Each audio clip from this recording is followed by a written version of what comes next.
The author says, may Allah have mercy on him, Al-Qadir, the omnipotent. Yeah, I looked up the word. It works. So Qadir means what?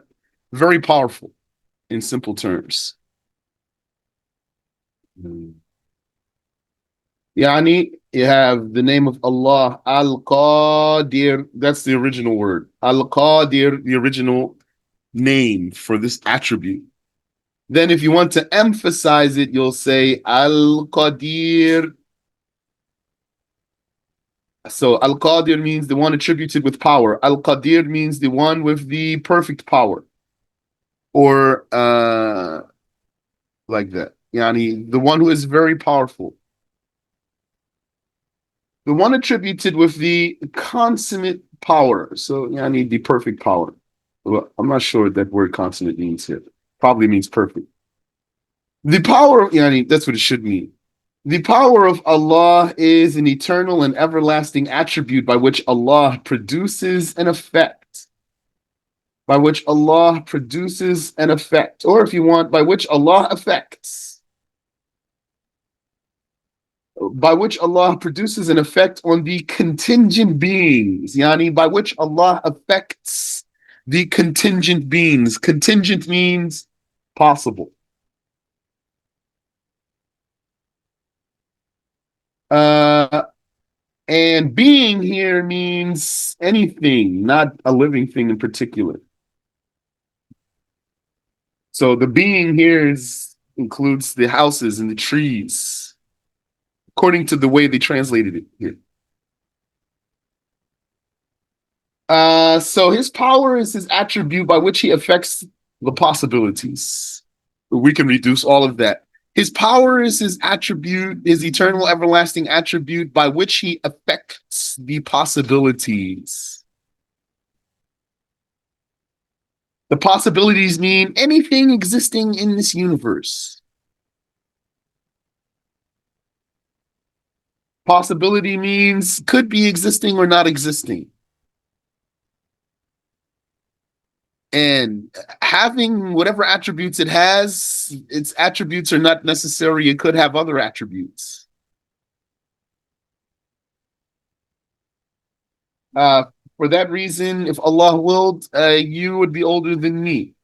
And it's possible for me to be older than you or for you to be older than me.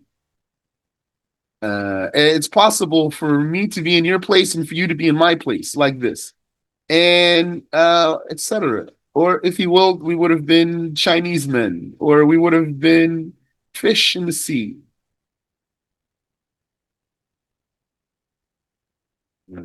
So by his power, he affects the possibilities, i.e., anything whose existence at one time and in existence at another time is intellectually possible. By his power, comma, Allah makes things exist and makes them cease to exist. So I told you last time, that's the wording of whom. Uh, One second. It's in my notes. Sorry. Yes, no, it's okay.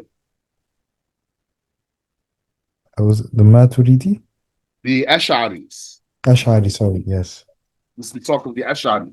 When we talk about Allah creating by power, we talk about Allah creating by power, then this is Ash'ari way of talk. And the Maturidi way is what? To say Allah creates by creating, by an attribute called creating. Yani, an attribute called khalq, not qudra. Yani,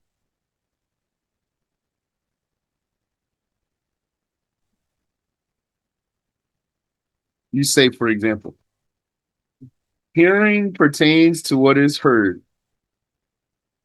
Sight, or let me say it this way. You say, the one who hears is a hearer. The one who sees is a seer.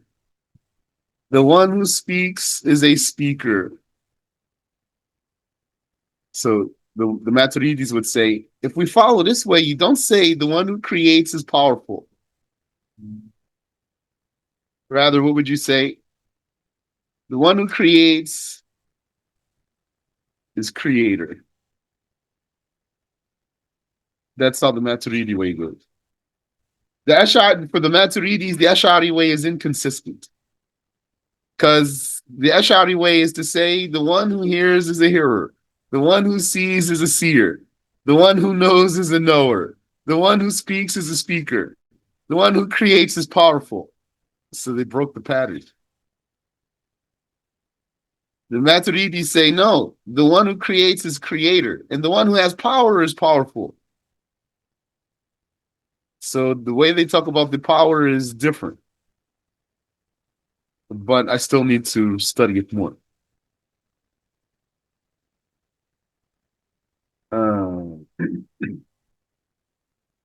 And how are we going to teach the people? We're going to teach them the Ash'ari way. Although we really say the Maturidi way is more accurate. And why we're going to teach the people the Ash'ari way, we're going to say Allah creates by his power because it's easier for the people. In the grand scheme of things, when you want to teach a person the obligatory knowledge and make sure he has a correct creed, yeah, because there's no deviance by saying he creates by his power. It's just a matter of accuracy. Higher accuracy, is it more or less accurate? There's no deviance here. But is it more or less accurate? So according to the Maturidis, less accurate. More accurate is creating by attribute, by an attribute called creating. The act of or creation, if you want, and creating by an attribute called creation, meaning creating. That's more consistent. Okay. But easier for the people, just for the layman, just to tell them Allah creates by his power. Or you're in some discussion with some person, a debate with some atheist or whatever, just say Allah creates by his power. God creates by his power. But if a Maturidi rolls up on you, say, hey, hold on a second here. What? No, you're right, bro. Allah creates by his creating. I was just teaching the people the Ash'ari way because it's easy for them.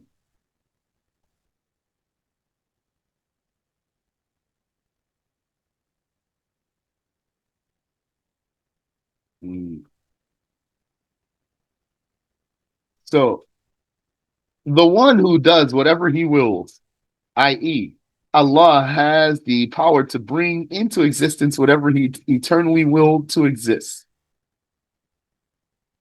Nothing can render Allah powerless to do so. He does whatever he wills without toil, and no one prevents him from doing it. Okay. The one who does whatever he wills, so we're still talking Ash'ari talk here, does here, according to the Ash'ari, means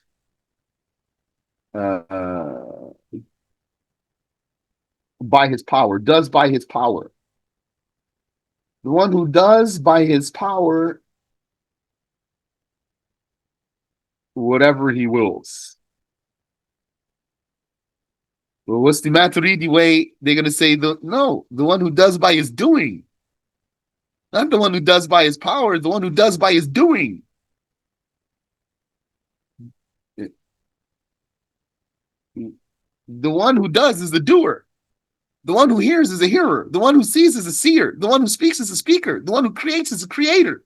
The one who does is a doer. The one who has power is a powerful. Not the one who does is powerful. Not the one who creates is powerful.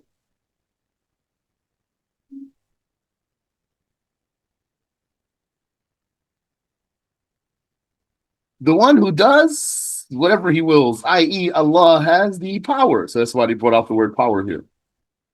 To bring into existence whatever he eternally willed. What's the difference between the power and the will? Power is the attribute by which he makes things exist.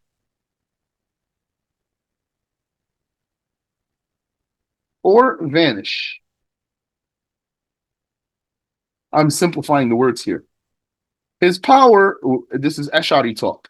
His power is attribute by which he makes things exist or vanish. Yani, make them exist from nothingness.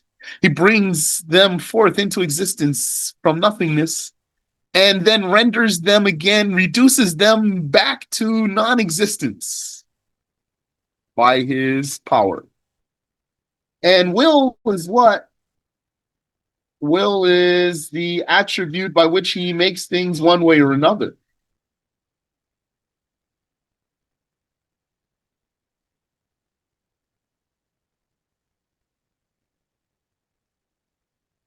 Will is his attribute by which he makes things one way or another.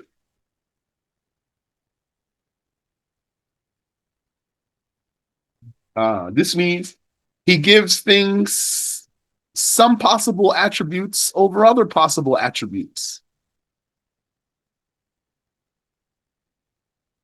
And so, first of all, the one who has power is called powerful. This Maturidi right here. And the one who has will is called the willer. Well, that's Ash'ari way too. The Ash'aris, they do say the one who has power is powerful. The one who has power is powerful. That's true. The Ash'aris don't disagree with that. And the one who has will is a willer. Yes, that's true.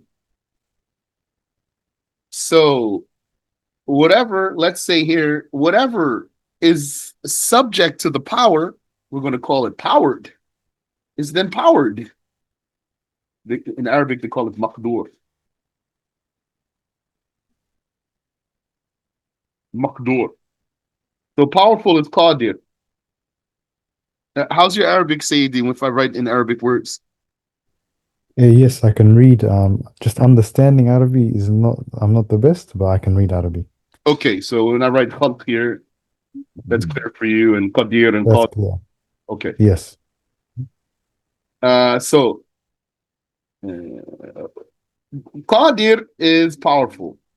And let me actually make this a little quick here. Easier. So qadir is powerful.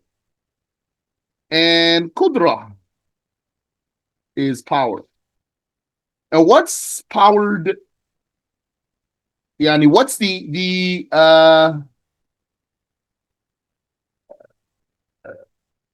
subject? What's subject to the power? What's subject to the power is called maqdur. I'm going to say powered.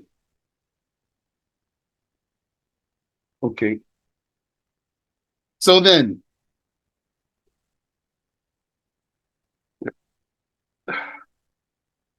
excuse me. The will is what? The will is the irada or mashi'a.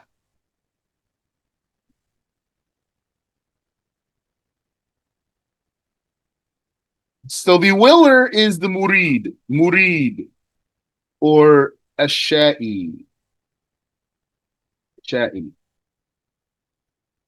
And the willed thing, what's willed, is called murad.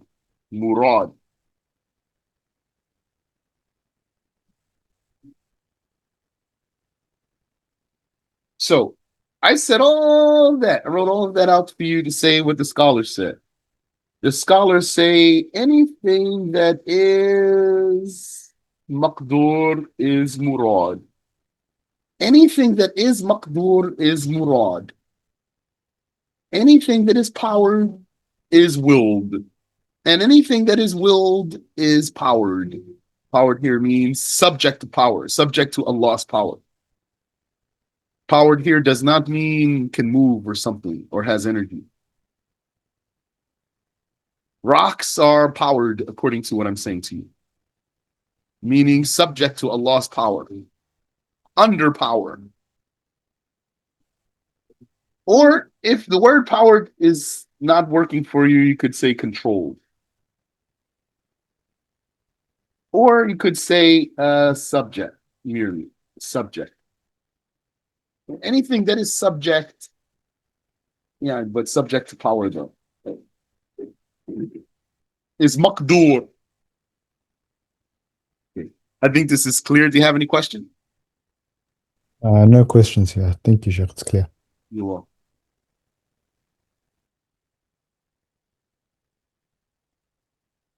So the one who does whatever he wills, i.e., Allah has the power to bring into existence whatever he eternally willed to exist.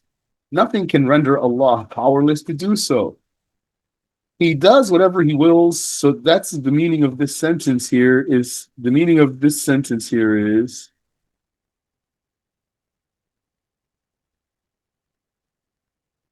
the meaning of this sentence is anything that's maqdur is murad. And anything that's murad is maqdur. The one who does whatever he wills, i.e., Allah has the power to bring into existence whatever he eternally willed to exist. Nothing can render Allah powerless to do so. He does whatever he wills without toil, and no one prevents him from doing it. Yes. So he has no obligations and no prohibitions. Whatever Allah willed eternally to be existing shall be existing.